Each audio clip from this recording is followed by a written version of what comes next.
job market with respect to Indians who are working or wanting to work in the US. Well, Indian companies are making major strides in the US job market, particularly in the tech sector, as they actively compete for the H-1B visas.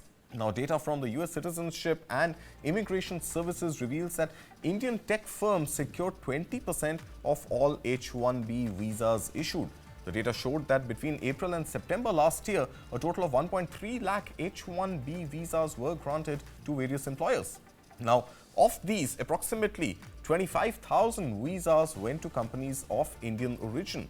Among the top recipients, Infosys led with 8,140 beneficiaries, followed by TCS with 5,200 and HCL America with almost 3,000 H-1B visas. But now we have a change in guard imminent in the US. Donald Trump and his remarks on H-1B visas. Many of those likely to come through after he assumes office. Amit, what does Donald Trump's assuming office end of this month really mean for H-1B visas, and how is the IT sector really shoring up and bracing for impact of Donald Trump's policies?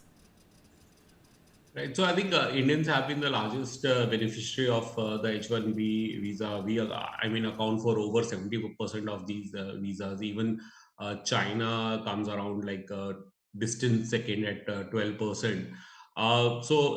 Within the US, this dominance has sort of drawn criticism from anti-immigration voices who allege that this program undermines the American workers by allowing corporations to hire cheaper foreign labor.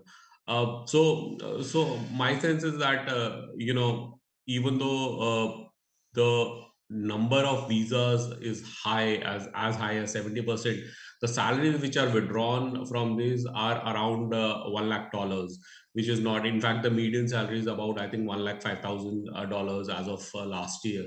So I don't think it's a big question about the people.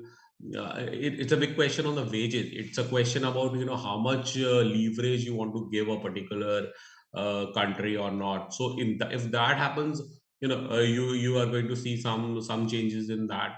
I think both Elon Musk and Ramaswamy have been very vocal about curbing a little bit of H-1B visas per country.